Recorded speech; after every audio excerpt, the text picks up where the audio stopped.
सासू माँ अपने मकान से कहिए रोटी बनाकर दे दे। चंचल रसोई में लगी हुई है। जितनी तेज से वो काम कर सकती थी वो कर रही है, लेकिन दिमाग में 10 बातें घूम रही हैं। जब से मायके से भाई का फोन आया है, बस तब से चंचल का मन घर के कामों में लग नहीं रहा है, पर फिर भी फटाफट काम निपटाने में लगी है। क्या पता अम्मा जी को उस पर तरस आ जाए और वो उसे उसके मायके जाने दे। पति रघु से भी उम्मीद की थी कि वो अम्मा जी से बात करे, पर अम्मा जी के आगे उनकी चलती कहाँ है। अम्मा जी के आगे चलती किसी की भी नहीं है। जब उनके पति की ही नहीं चली तो बेटे तो दूर की बात है। पहले ससुर जी भी कपकपाते थे, अब उनके सिधारने के बाद बेटे की क्या विरासत। अम्मा जी में ना बदलाव तब आया था ना अब आया है। अब तो वो पहले से और ज्यादा मुखर हो चुकी हैं। जो मुंह में आता है वो बोलती हैं, चाहे सामने वाले को बुरा लगे, उससे उन्हें कोई लेना देना नहीं। अम्मा जी इस घर की मुखिया नहीं, इस मकान की मुखिया हैं, क्योंकि उन्हें अपने घर से ज्यादा अपने मकान से लगाव है। वो क्या है ना कि घर तो सदस्यों से बनता है, पर अम्मा जी को सदस्यों से लगाव नहीं। उन्हें तो अपने इस ईंट गारे के 2 कमरे के मकान से लेना देना है। ले देकर घर में 4 जीव हैं, अम्मा जी, बेटे रघु, उनकी पत्नी चंचल और एक पोता मनु, जो अभी सिर्फ 5 साल का है। बेटा बहू उनकी सेवा में कोई कमी नहीं छोड़ते, लेकिन उसके बावजूद वो ताना देने में कोई कसर नहीं छोड़ती। उन्हें लगता है कि ये लोग उनकी सेवा भी सिर्फ मकान के लिए कर रहे हैं। अगर कोई उनके मुंह पर तारीफ कर दे कि आपके बेटे बहुत बड़े अच्छे हैं, तो इतना सेवा करते हैं, तो अम्मा जी मुंह पर जवाब देती हैं, अरे मेरी सेवा तो मेरा मकान करता है, वरना आजकल का कौन सा बेटा बहू सेवा करते हैं। चंचल और रघु दोनों का ही सुनकर दिमाग खराब हो जाता, लेकिन फिर सोचते कि माँ ही तो है, भला माँ से कैसी नाराजगी। लेकिन आज सुबह चंचल के छोटे भाई का फोन आया कि उसकी माँ की तबीयत अचानक खराब हो गई है। माँ अभी हॉस्पिटल में है और चंचल को ही याद कर रही हैं। रघु ने जब दोबारा फोन करके पूछा तो चंचल के पापा ने कहा, अभी स्थिति नियंत्रण में है, पर फिर भी आप चंचल को भेज दीजिए, कुछ दिन रुककर वह थोड़ा अपनी माँ को संभाल लेगी। रघु ने फटाफट जाकर अम्मा जी से पूछा, अम्मा जी, चंचल की माँ की तबीयत खराब है, वो हॉस्पिटल में है, तो मैं चंचल को उसके मायके छोड़ आता हूँ। उसकी बात सुनकर अम्मा जी ने एक बार तो रघु को ऊपर से नीचे तक घूरा, फिर कहा, पूछ रहा है या बता रहा है।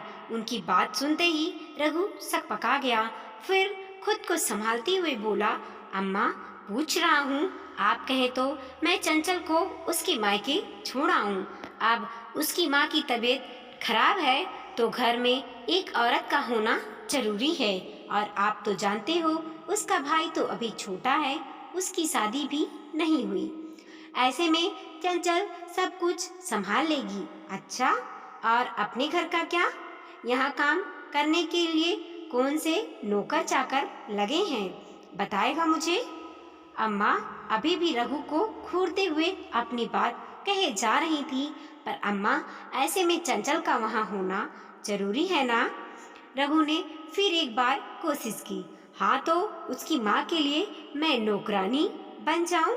कोई जरूरत नहीं है जाने की, उससे कहो घर का काम करे, घर संभालेगी ये, खुद का तो घर नहीं संभाल रहा है, इनसे मायके का घर संभालेगी।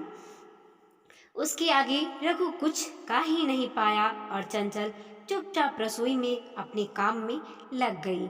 थोड़ी देर बाद देखा तो पड़ोस वाली जमुना काकी अम्मा जी से मिलने के लिए आईं और आकर अम्मा के पास सोफे पर विराज गईं। और भौजी जी, क्या हो रहा है? आजकल तो नजर ही नहीं आती हो, लगता है बहू से बहुत सेवा करवा रही हो। अरे काहे की सेवा, आजकल की कामचोर बहुओं से कोई सेवा होती है क्या? बस मायके जाने के लिए ना कह दो तो वो सूझ जाता है। अरे क्या हो गया? चंचल तो ऐसी नहीं है भौजी। वह तो आपकी बड़ी सेवा करे हैं। वो क्या मेरी सेवा करेगी?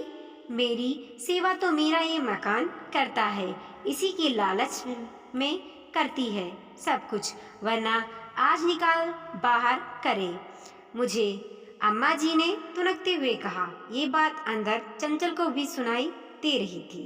एक तो पहले से ही उसका दिमाग खराब हो रखा था, ऊपर से अम्मा जी की बात ने आग में घी का काम किया।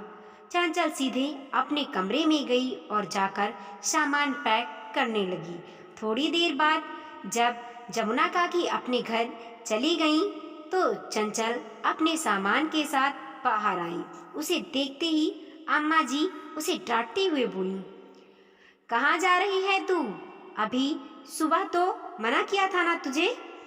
अम्मा जी, मैं अपनी माँ के पास जा रही हूँ, अपने मायके। मेरी माँ को, मेरी पापा को मेरी ज़रूरत है। मायके जाने से पहले याद रख, तू इस घर की बहू है। इस घर का काम कौन करेगा? रोटी कौन तैयार करेगा?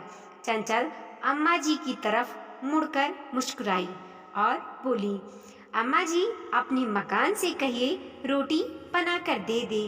वैसे भी आपकी सेवा हम नहीं, ये मकान करता है, तो अपने सारे काम इसी से करवा लीजिए।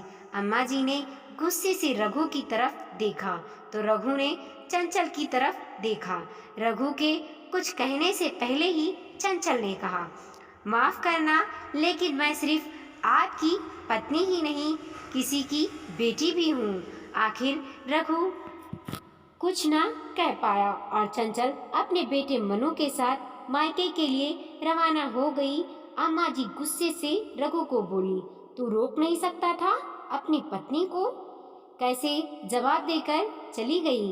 यही सिखाया है उसके माँ बाप ने। माफ करना अम्मा, ये उसके माँ बाप ने नहीं सिखाया, ये तुमने सिखाया है। और वैसे भी कुछ गलत नहीं कहा उसने। तुम ही तो कहती थी कि तुम्हारे मकान तुम्हारी सेवा करता है, तो अब करवा लो अपनी मकान से सेवा। अगर यही सब चलता रहा तो मुझे भी अपने परिवार के लिए कुछ सोचना पड़ेगा, कहकर रघु चुपचाप अपने कमरे में चला गया। पीछे अम्मा जी हाथ मलती रह गईं।